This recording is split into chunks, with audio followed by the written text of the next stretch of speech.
One thing that we're going to talk about real briefly in this is site selection and layout. On this particular site, I don't have any water, so I don't have any stream quality issues or water quality issues. That's one of the biggest things in forestry today, is maintaining your water quality. I do not have any streams or surface water anywhere near this site.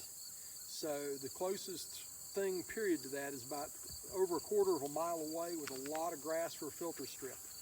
And the low volume that we're going to take out is not going to disturb enough soil to even come close to affecting that. We've got everything in place to protect our water quality, because that's number one. So if you look at this, where I'm standing right now is the heart of a logging operation. It's called the log landing, or landing for short. All the timber that we harvest is going to be skidded, or we call it skidding in the industry. It's dragging it out by mechanical means to where I'm standing. Then we will turn the trees into logs. After we will follow them, limb them, and top them in the woods, drag the trees tree length to here. Then we will take chainsaws and cut them into logs to properly merchandise them for the sawmill. They will then, from there, be loaded onto the trucks from here to go to the sawmill. So this is the heart of the operation. And you can see right here, I've got a main skid trail laid out. It's laid out central. This is a pretty easy block of timber. This is about as easy general of a site layout as you're going to get, especially here in the mountains. I've got a log landing, or a main skid trail coming right down through the center of the timber stand. From here, we're going to do a herringbone pattern. We'll have skid trails set at approximately 45-degree angles to this main road coming in here. That allows us to bring the timber down gently, and I will leave trees periodically along that are going to be what's called rub trees, that I know I'm going to damage dragging the other trees out.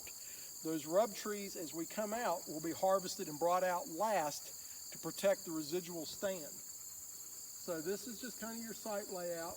We'll now go up into the woods and start to show you why we're selecting what, and just show you some of the different species that's in here. You can see, looking around, the terrain here is extremely mountainous. The elevation ranges anywhere from 2 to 4,000, to in excess of 4,000 feet elevation above sea level. It's all upland hardwoods.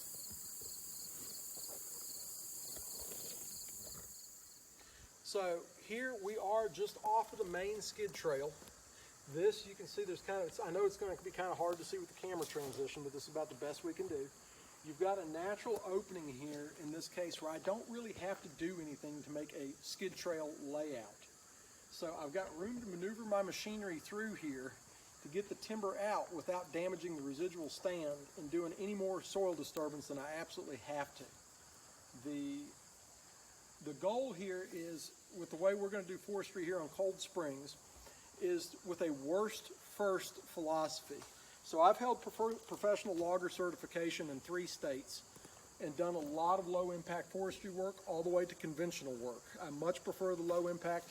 It's a harder sell for people because most people can't look past the initial upfront money. It's hard for people to grasp the concept that we're going to go in here and take out the worst trees first. So from a commercial standpoint, it's hard to get a lot of loggers to do that, because that's how they're paid, is on the timber quality and the volume. So here we're going to go out, take out the worst quality trees first, and then in 5 or maybe 10 years, I'll come back in here and take another harvest. So some of the things I'm going to look for is fast, rapid growing trees that are in a good growth stage. If you properly manage your timber stand, you can see far better than a 10% return on investment over the long term. Try doing that in the stock market. This right here is a white oak. You can see it's got a nice straight bole. It's pretty straight stemmed. It's got a little bit of a crook up in there at the top. It's a decent tree. I probably won't take this one out right now. Especially, white oak is one of the white-tailed deer, turkey, and black bear's favorite sources of food in the fall and winter. So we're going to leave that tree for right now. We're going to come up here and take a look at this one. If you look at the stem on this one, and I'm not talking about so much the size, but you look at the shape of the butt on here, from the stump up, what we call the bowl, it's really uniform, it's smooth, it's not ragged, the bark is fine, It's not coarse, so we know it's growing fast. This tree is in a fast growth stage, so it's putting on a lot of money. You look all the way up, it's straight. It's a good specimen. It's all the branches up top and the crown are healthy. You can see where it's shaded out and shed some of its lower limbs, which is what we're looking for. And this tree is growing well. We want to leave this tree. This tree is probably a good 10 to 20 years before I would really want to harvest this one. This is one that my children, that I'll either be harvesting in retirement age or my kids will be after. So we're going to leave this one. Come over here and you can look at this. This is a black oak, which is in the red oak family. You can see this tree here. It's uniform, but it's got some sweep to it and some crook. It's still growing pretty decent at the base. The bark is uniform, so it's still growing relatively fast. This is not a high value crop tree. It's just kind of average. In this case, on this harvest, I will probably leave this one as well and let this one grow. You come up here, here's two more white oaks. Now, you can really see the difference in between these two and the second white oak I originally showed you. If you look, this bark is a little bit more coarse. It's starting to bark out, or as I call bark it out, but it's got a good straight bowl to it. This tree's still growing really well. Now, this one next to it is growing fast, but it's too close to it. And if you look at it, the growth of it is stunted. If you look up at the crown, the growth is stunted, and it's way too close to this. So this will come out. This is too small to make a saw log, but this will come out and be utilized for firewood. It's just, it's crowding out too much. Now, if you look over, come over this way for a moment, you'll see here's another red oak. This is a scarlet oak. If you look down here at the butt of it, and for our practices or purposes, I'm just going to refer to things as either red oak or white oak in here. Because the way it's merchandised out for me at the sawmill with the mill I'm dealing with, it all falls pretty much either into the red oak or white oak category, so there's no real reason for me to get into the subcategories on it. But if you look, this bark is starting to get real rough. It's starting getting jaggedy. I call it almost like dinosaur bark. And then you can see right here, there's a crack line in it, an old frost crack. That's where the temperature dropped really fast, and you can see some cracking in it. This is never going to make a high quality tree, so this one will probably come out this cut, this harvest. The only reason I would leave it right now would strictly be because of the fact if I wind up taking a little more than if I have something worse, this might stay, just to keep some shade on the canopy floor, because I don't want to open up too much of the canopy at one time. I don't want big, massive holes. I want some space around my crop trees, but not excessively. If you come over here, here's a really nice example of this is a northern red oak, or red oak.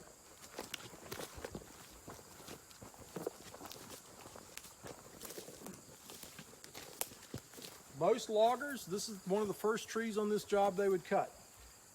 It's not huge. This tree is at chest height because all your timber value, it doesn't matter how big it is at the stump. Logs are always bought and sold on the little end, and timber is always measured by diameter at DBH, or chest height, diameter at breast height. So that's 4 feet above the ground approximately. So rough and dirty, this tree right here, and it's always measured inside the bark. So this tree right here inside the bark is going to be approximately a 15, 16 inch tree. It's just now really getting to the size where it's going to start making a high quality grade log, a high grade log. This tree is still growing well. If you look at the bark on it and the butt, it's nice, it's uniform, it's not swell budded.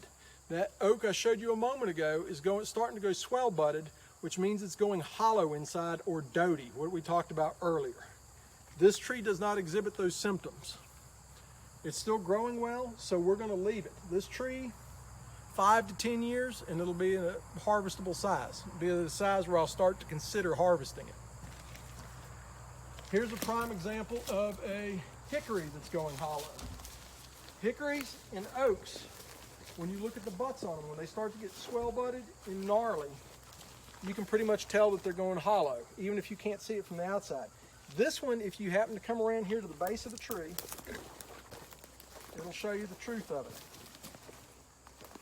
You can see it's going hollow. Now at some point in time, this tree here, this regenerated from a stump sprout. A big misnomer in the hardwoods, people talk about replanting trees that you harvest. That's not necessary in the hardwoods, nor is it very productive or generally successful. Most of your hardwood stands that are around today have already regenerated from stump sprouts. When we harvest these trees in here, I will get my stumps fairly close to the ground and I'll get them uniform. By next year, they'll be shooting off some sprouts from there that will form other trees. These also seed in from the acorns they drop. Softwoods, I've logged here in the mountains of Virginia for 20 years. Over 20 years, I've logged out in the northern Rockies out in Idaho. When you get out in those conditions, you do need to replant. Those softwood trees don't regenerate very well on their own. Most of this timber in here has regenerated from stump sprouts. This tree is an example of that. This one had another, you can tell at one time it most likely had another tree growing off of it that since died and fell over and opened it to rot. And hence you can see it's getting really swell budded. Here's another shagbark hickory. Actually, I think, yeah, this here's a shagbark hickory or pig nut. And this tree is growing fairly well. This tree will be a good one to leave for wildlife habitat. Not so much for the wildlife to live in it, but for the mast that it produces. It's adjoining it right here is a beech nut tree. I don't have a whole lot of beech nut trees on this farm, or beech trees as we call them. But these trees right here, they're not particularly high value for timber. So they don't command a real premium at the sawmill. When they're utilized at the mill, they're generally going to be turned into pallet stock to make pallets for people, for shipping purposes. This tree here I will leave for wildlife because it produces a lot of quality mast for your deer, bear, and turkey. Some of your other birds will eat them. It's one of the last trees of the year to lose its leaves. It's also one of the last of the year to lose its nuts. So it provides quite a bit of wildlife forage. Due to the lack of them on the farm, I will leave this. Now you can see this little white oak here next to us. While it's growing fairly well, it's a nice straight tree. It's got a fork up top, but you can see it's starting to go bad here. You can see it's got a bad spot in it that's starting to form. I probably won't take this one out this harvest, but at some point in the not too distant future, that one will be on the list. Here's another example of things I look for is structure. First, I'm going to look at the health of the tree. Is the tree healthy? Is it stable? Is it growing? Is it growing at a reasonable rate of gain? If all the answers to those is yes, then some of my next selection methods come to what does the form of the tree look like? If it's really crooked, twisted, gnarly, really limby, in the sawmilling world, in the hardwoods, if you don't have clear stem, there's a saying, if you don't have grade, you don't have anything. So what we mean by that is we're looking for nice, long, clear stems with very few branches. That way you get clear lumber out of them. These trees right here, these red oaks, are a prime example. You can see they've got a lot of what we call sweep. Sweep is a gentle curve on the tree. Crook is when you get something a real sharp, abrupt angle to it. These don't really have crook so much, but they have a lot of sweep to them. My guess would be at some point they had some pretty good ice damage or something that pulled them over like that, because it's unusual to see that many in one spot leaning that hard. So a good portion of those will come out. Not all of them, but a good portion. And because they have so much forward lean to them, or as a timber faller we refer to that as head lean, I'll have to be extra careful when I fall those trees to prevent them from barber chairing.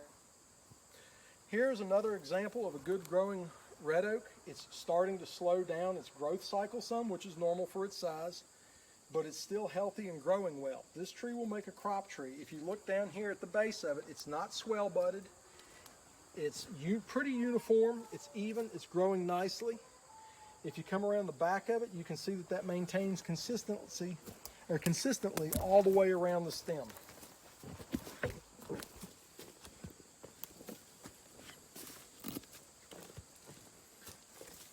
Over here, we have a specimen about 10 feet away. if you come over, you notice this bark is getting real rough. It's getting very coarse. The tree's starting to swell out at the base, and if you look, guess what? It's starting to get rotted. It's got what I call dry rot, or we call it doty. This is a prime example of that. If you come around to this side of the base, you can really see it. So this tree is definitely one that we will harvest this harvest cycle. This will come out. And what that will do is when we remove this tree, if you take a look up in the canopy of it, you see the amount of canopy space this tree takes up. This will open sunlight up to the other trees and reduce their competition for sunlight and soil and water nutrients. It's exactly like weeding your garden. Trees are another crop, just like corn, just like tomatoes, cucumbers. If you let weeds grow in that crop, you don't get much of a yield either. Trees are the same way, and they have a shelf life, just like you and me. They will not stay this size forever. At some point, you can see here's a prime example right next to it. This one has gotten unhealthy. You can look at the base. The base of it, you can see where it was dry rotted, and it eventually died and snapped off at the base and fell down. If you look in here, this dead timber that you see on the ground in here is indicative of that. And I just happened to see another particular treat for us. I just happened to notice. We'll go up and check out in a minute. But while I'm standing right here, if you look up there, there's another red oak that's extremely swell budded. Now you look at my white oak in this stand versus the red oak in here. This site selection, the soil types and the microclimate that's here is more suitable to white oak. And it doesn't take a rocket scientist to figure that. You can just look at the trees yourself and see the difference in here. So I'm going to favor my white oaks to have more white oak in here over the long run than red oak. I'll slowly shift over the next 10 to 20 years. I'll slowly shift to having predominantly white oak in here as the oak species. Here's another example of a swell budded tree and the problems associated with them. You can see right down here the bark, it's gotten real swell budded, the bark is real gnarly, and you can see it's starting to rot down here. This is kind of a more extreme example where you can really see it. Most of the time this part will come all the way down to the ground so that you can't see it as much. But you look, the damage is not limited to just down here. If you come up here and look at the top, you can see that dry rot extends for several feet above that area. And it's going to vary from tree to tree. I've seen it extend as from little as maybe 2 feet to as much as 15 or 20 feet up. But normally, once you take one of these things down and get far enough up the tree, you can get back into merchantable wood. So, I mean, this right here is at the point where it doesn't even really make good firewood. You can see the rest of the stem just laying there. We'll probably, we'll get some firewood out of it, but over what you see there, I'll have to butt it off probably, I'm going to guess, at least 4 to 6 feet from where it's broken off from this before I start getting into decent wood. If you got an outdoor wood furnace, you can still burn it, but if you're trying to burn in your indoor wood stove, not really worth it. It's kind of rotten and punky. All right. Right here is another example, prime example of swell budded and doty. This red oak, it hit about 14-inch diameter at chest height, or DBH. It had a bad butt on it. It was swell budded. It was doty. And look, you can see, I mean, that wood is just, this tree's probably, looking at it, I'm going to say this tree's been on the ground probably 2 to 3 years. This tree should not have, even laying on the ground that long, it shouldn't have that amount of rot in it. I mean, you can see I'm not putting any effort into picking that apart with my knife. But you can see the swell budded on it. And if you come over here, you can see the stump, what's left of it. And it's got a rare culinary treat for us too. This is a side bonus. Right here, we have chicken of the woods mushroom growing on it. This is actually an edible mushroom. It's in the sulfur shelf family. If you're going to eat it, be very careful about it. It does cause stomach upset for some people. But don't take my word for it. You should always positively identify your mushrooms if you're going to eat them, because there are some lookalikes that are extremely poisonous and deadly. So make sure, don't get into this on your own. Make sure you go with somebody that really knows their mushrooms if you're going to try to eat them. But you can look at the stump here. This chicken is growing out of this stump. And this is from the tree I just showed you a moment ago.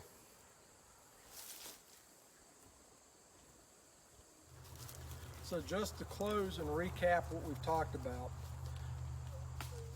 sustainable forestry and low impact logging versus conventional logging. There is a time and a place for conventional logging. I'm going to use selective harvest here. Now, just because a logger tells you, if you go to hire this done, just because a guy tells you he'll select cut it, most of the time when those guys are going to select cut, they're going to do what's called a diameter limit cut. And you have to understand from the logger's perspective, he's not doing it to take advantage of you or things like that. It's just sheer economics of size. When you've got a $500,000 to $2 million investment, which is what an average logging crew has invested in equipment, they can't come in here and do the kind of gentle, low impact forestry that I'm talking about here today. They've got to come in here with a full crew, get this timber out as quick as possible, and maximize the money. It's about volume. This tree right here, this white oak, is growing really nice. This is a crop tree. This is a tree I want to keep for at least another 10 years. It's growing well.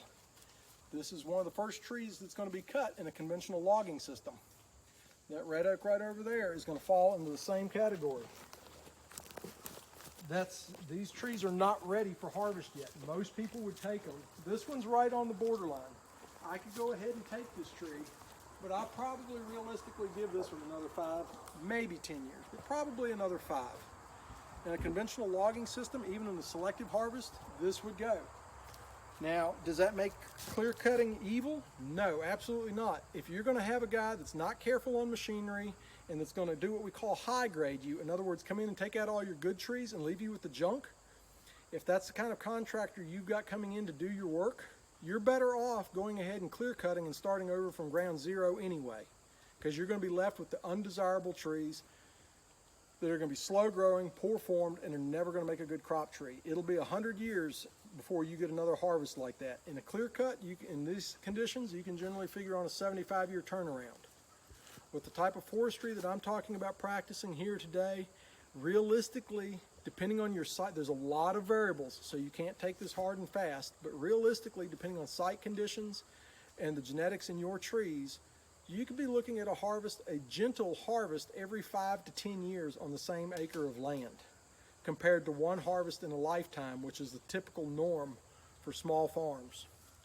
On small farms today, the number one thing I see when I'm on farms, and I'm on a lot of different farms every week, the number one thing I see that's neglected is the timber stand.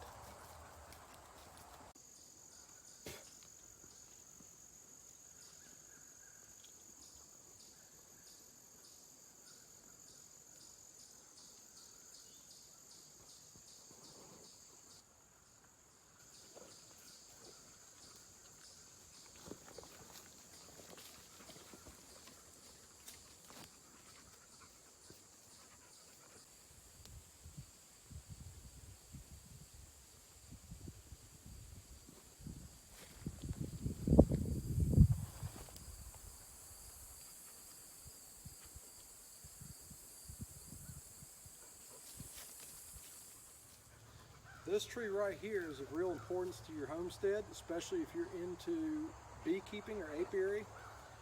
This is a sourwood tree. I'm not even remotely concerned about form of these things because they almost never grow well.